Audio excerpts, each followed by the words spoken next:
Good afternoon, and welcome everyone. Welcome to JBDC's Virtual Biz Zone. This particular time slot will be hosted by the JBDC's Technical Services Department, and that department is basically responsible for product development and assists clients in basically getting their products from concept to market, or to actually be ready for the market. So welcome everyone. It's good to see you. It's good to have you here. And my name is Dania Bennett, and I will be your host for this time slot. Okay, today we will actually be focusing on the topic, reducing wait time via queue management principles. I was actually saying that we have an exciting series of webinars that we'll be embarking on, and we'll be looking at areas such as manufacturing, fashion, and numerous exciting areas. And we invite you to join us in the weeks to come as we explore areas on how you can actually improve production, your product, and dealing with customers. So Mr. Gunter, if you're ready, you may go ahead with your presentation.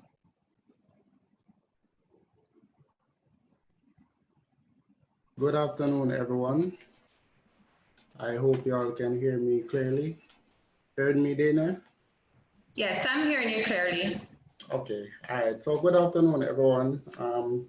I want to thank you for that introduction, and I want to thank you all for taking the time out this afternoon to participate in this webinar session, as we'll be discussing reducing wait time via queue management principles.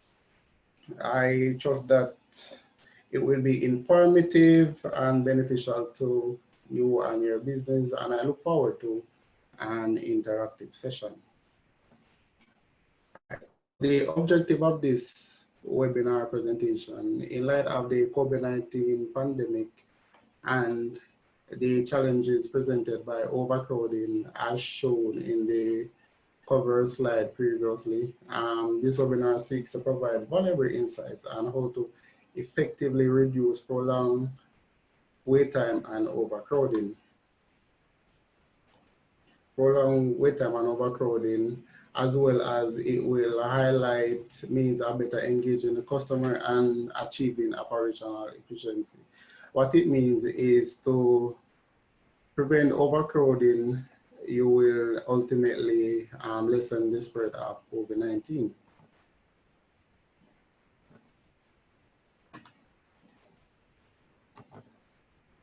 All right, so the sequence of this presentation. Firstly, I will discuss wait time and overcrowding. I will discuss the relationship between those, how we can apply queue management principles to alleviate the challenges presented by prolonged wait time and overcrowding, and how to effectively engage the customer amidst the COVID-19 crisis and operational efficiency amidst COVID-19. All right, so let's start with wait time and overcrowding. All right, so wait time. Wait time can be defined as the time interval for which one has to wait to receive a particular product or service. Now, overcrowding occurs when the rate of customer arrival surpasses the rate of service delivery, as shown in this example where patrons are crowding a doorway. Right. Wait time and overcrowding continue. Now, to understand these two, there's a direct correlation between wait time and overcrowding. As the wait time increases, so does overcrowding with a decrease in the customer experience. So the result of prolonged wait time and overcrowding results in unhappy customers. So ultimately, the customers are the ones who are indeed affected from overcrowding and prolonged wait time. All right, so what are the factors contributing to prolonged wait time? All right, so these listed, just name a few. We have insufficient infrastructure. If the infrastructure is not so to properly manage the customer flow, poorly manage human resources, there is not enough representatives present to effectively navigate the customer flow, and the customer is not provided with insufficient information.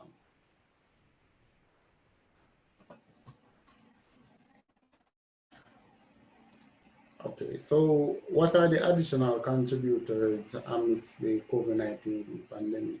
So for one, there is ban on public gathering, ban on social distance. There is social distancing in place, limited gathering of persons, mandatory wearing of masks, temperature checks required, and hand sanitization. So these factors ultimately, as discussed in the previous slide, where we have the challenges, of mismanaged customer flow and poorly managed human resources. These challenges amidst the COVID-19 are a great contributor to overcrowding. Make customers have a longer time to wait in lines. All right, so what can be done? What can be done to reduce prolonged wait time, to reduce the overcrowding, and to reduce the likelihood of COVID-19 transmission in public space, and to achieve customer satisfaction? Because that's the ultimate result that the business or the business owner want to achieve, customer satisfaction. All right, so the solution is queue management. And to understand queue management is a process of controlling or influencing how the customer enters with and moves through a wait line. All right, so we're going to explore 5 queue management principles to effectively reduce wait time. All right, so first I will discuss 1, knowing the customer, 2, to reduce the perceived wait time, to monitor the queue, to optimize the actual wait time, and to monetize the queue. All right, so starting with knowing the customer. What motivates the customer to wait? Is it that you offer a superior product or service, have a competitive price advantage, offer an essential product or service, have historic customer brand or loyalty? It's essential to know at what point the customer unwillingness to wait takes effect. This example shows patrons waiting in line to be served at a KFC, Kentucky Fried Chicken restaurant. All right, so reducing the perceived wait time. Customers tend to think that they wait longer than the actual wait time.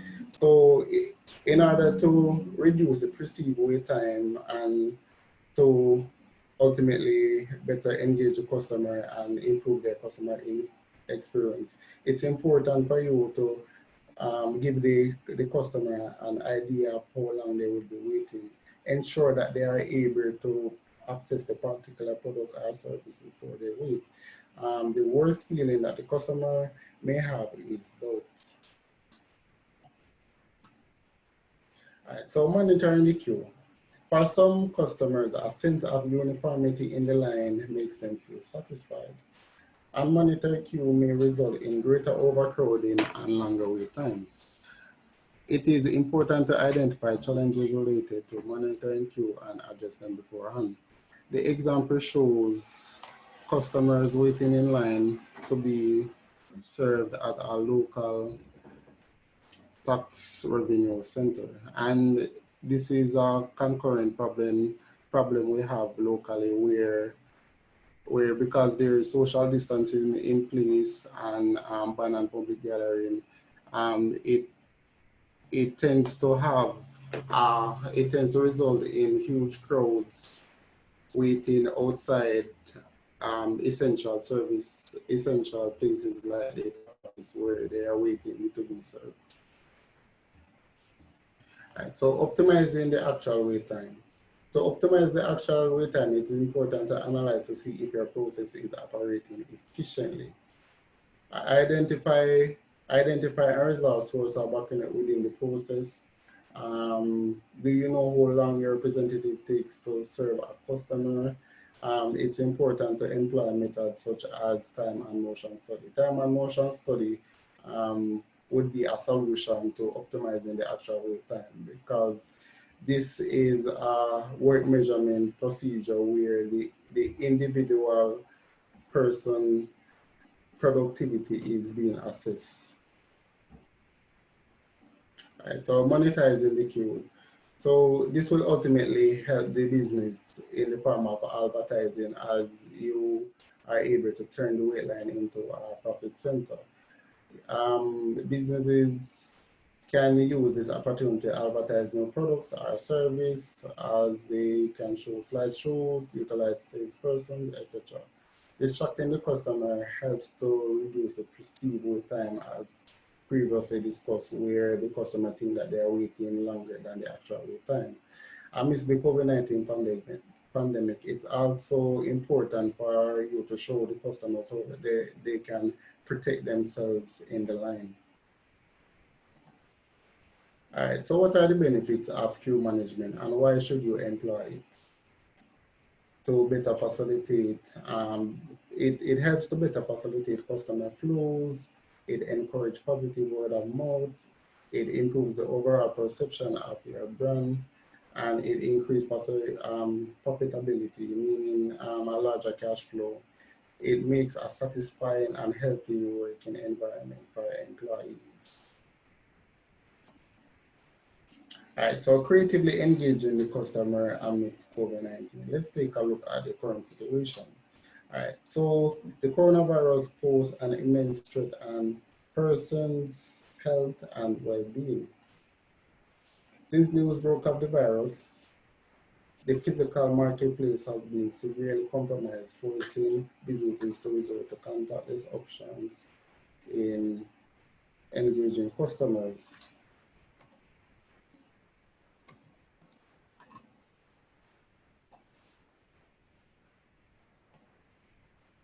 All right, so limitations to consider.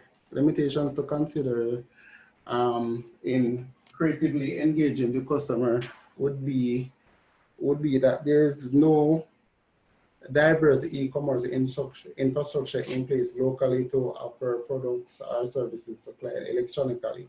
So what this means is that there's no diverse e-commerce infrastructure, meaning by where the United States would have Amazon and Amazon Prime, for example, same day delivery. There's a challenge locally where we have that, where we can achieve that. So that would be a contributor to the physical marketplace being compromised. All right, so the business model of many small and medium enterprises comprises of a highly physical or tangible aspect. So for example, the barber or the hairdresser, those cosmetologists, professional, how can they carry out their duties while adhering to social distancing? So those are two examples of challenges that is encountered in effectively engaging the customer amidst the COVID-19 pandemic. Following,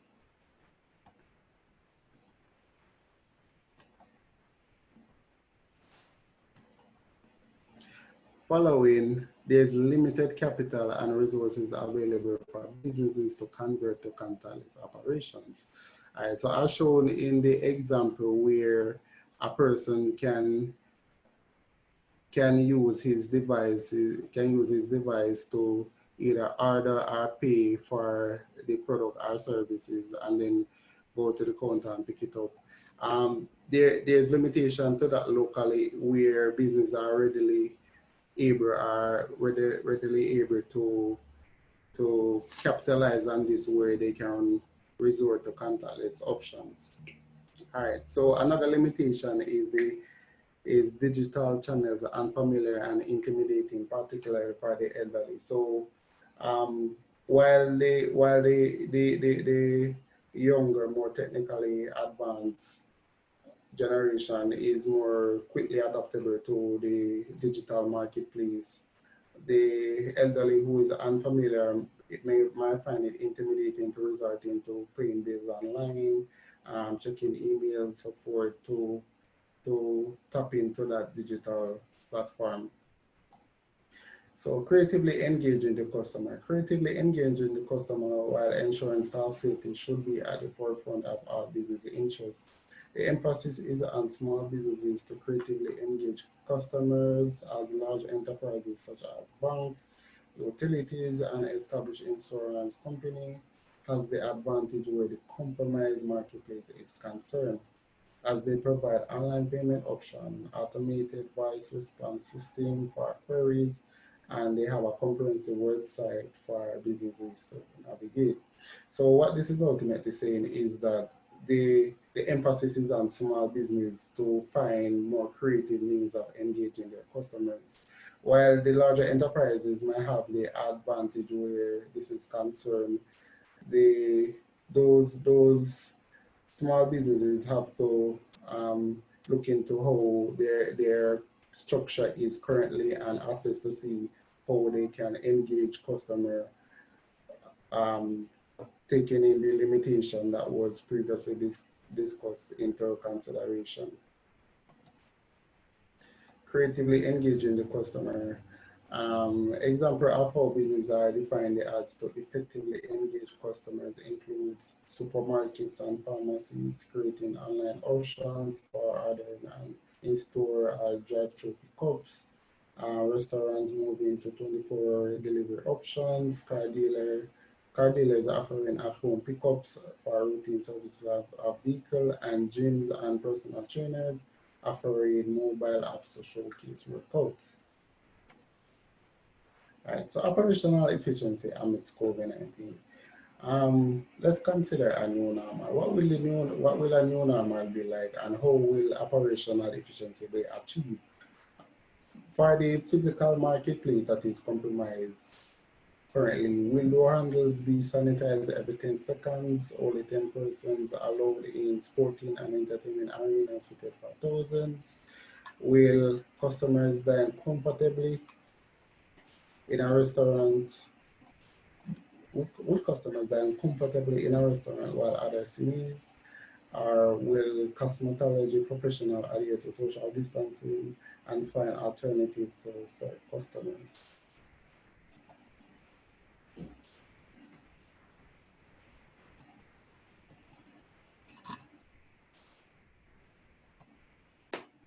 Right, so let's consider operational efficiency. So with the possibility of a new normal, what will the ratio of output to input be like for this? Can operational efficiency be achieved with employees stay 6 feet apart? Well, the nature of the business will ultimately determine the specific technique that is required to achieve this operational efficiency. Those who are quickly to emerging trends and mitigate challenges will have the competitive advantage even after the virus subsides. Right, so operational efficiency continued. With customers increasingly resorting to the digital contactless e-commerce option, significant significant supply chain bottleneck may occur if the channels are not properly managed. So shown below is an example of an efficient supply chain where the customer orders, the order go to a nearby fulfillment center, then the postal service or any other means of delivery provided to the customer. This example is followed, for example, by the Amazon Prime same-day delivery, where the customer orders, instead of it going to a far-out fulfillment center, they actually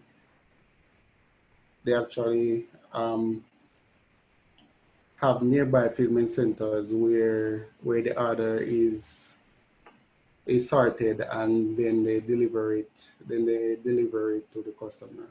Alright, so shown are 7 ways of lean manufacturing to be avoided in order to achieve operational efficiency.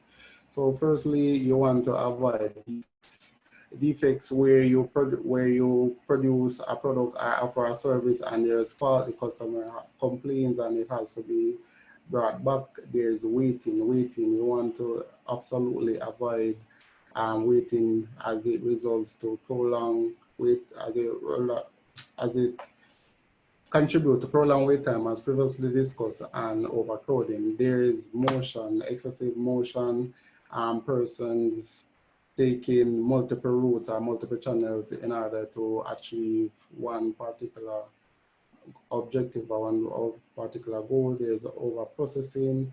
You want to mitigate that. There's inventory. You don't want to have too much inventory where it takes a long time to find to go through and find a particular product or service.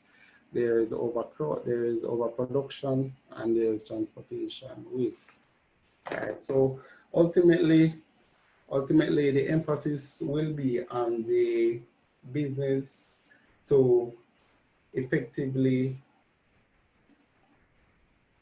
analyze the operation to see where sources of waste may occur, and to effectively and to find means of effectively engaging their customers. As it relates to overcrowding and prolonged wait time, the emphasis is also on the businesses to find means of better managing the flow. You can employ the queue management principles, or you can creatively define your own needs.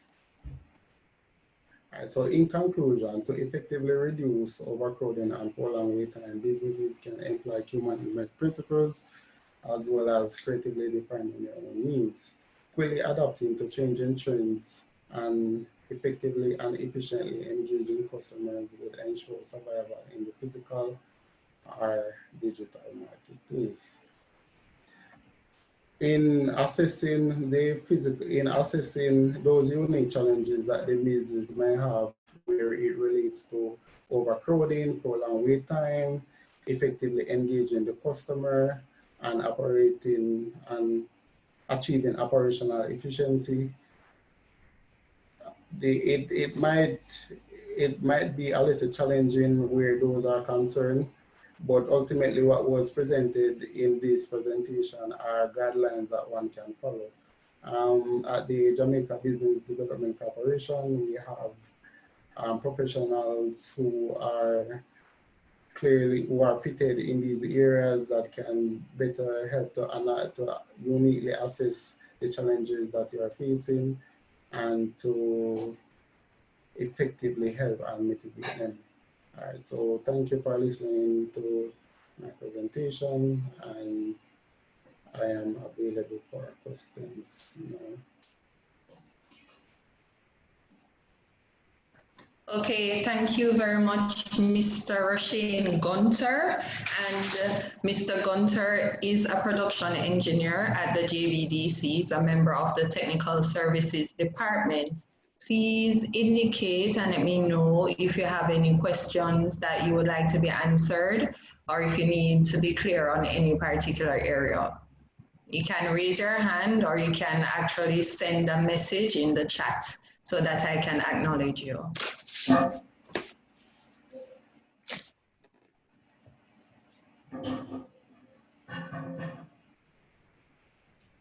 So today, in the meantime, until you decide if you want any particular clarity on any area, we actually looked at queue management, how to reduce wait time utilizing queue management principles.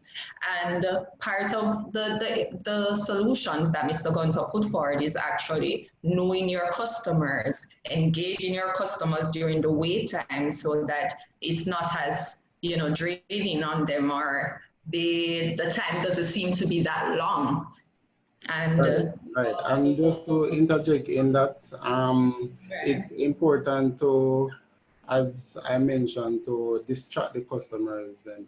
So distracting them will help to mitigate the perceived wait time. So it will ultimately help for them to it tends to help where they don't think that they're waiting too long.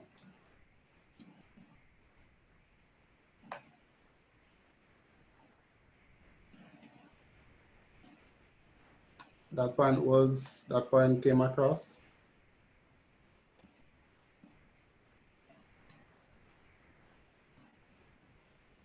Definitely, I believe so, because we know that when you're engaged and you're waiting, it makes the time go a lot quicker than when you're actually waiting with nothing to do. It seems like you're waiting forever. So I think that should have been clear. Members, can you let me know if you need any clarity on any area? Or okay, we have a raised hand from Donovan McLaren. So Mr. McLaren, you may go ahead and ask your question.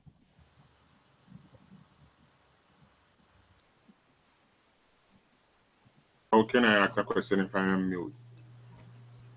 Oh, hello. You can hear you. Yeah, we can hear you. Thank you. Right. Thank you for the presentation. Is the motion study approach, is it applicable to most industries? Yes, sir, it is. The time and motion study, it's an application of work measurements where the individual productivity is being assessed, where you can assess their motion or how they carry out a particular task from start to end. So if they're packing a box, they can analyze to see how long they take to pack that box, what are the different routes, what are the different channels in which they take.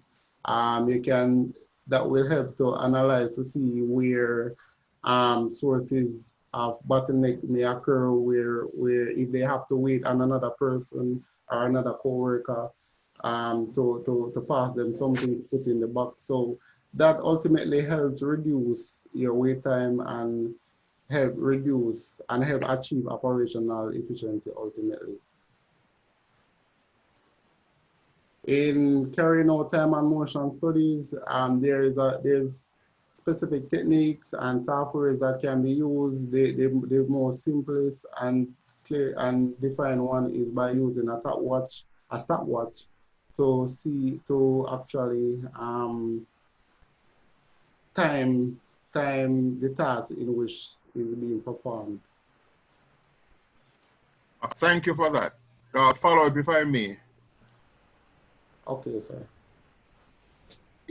Can the program be tailor-made to, I'm hearing more about processes.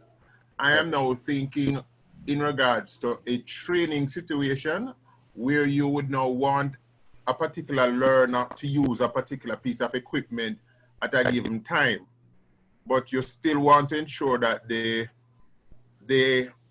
derive or obtain what the desired outcome is. What I'm asking, can the program be tailor-made to such a situation?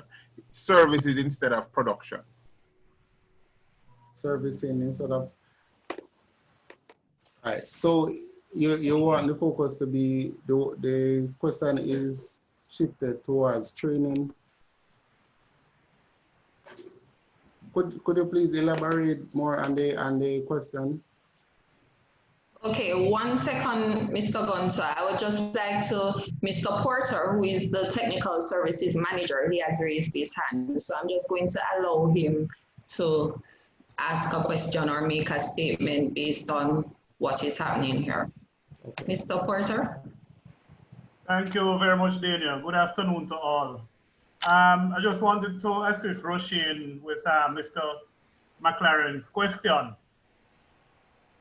Time and motion can be applied to any form of process, Mr. McLaren, whether it is in a manufacturing situation that Roshaine was illustrating, or your case you mentioned in a training situation.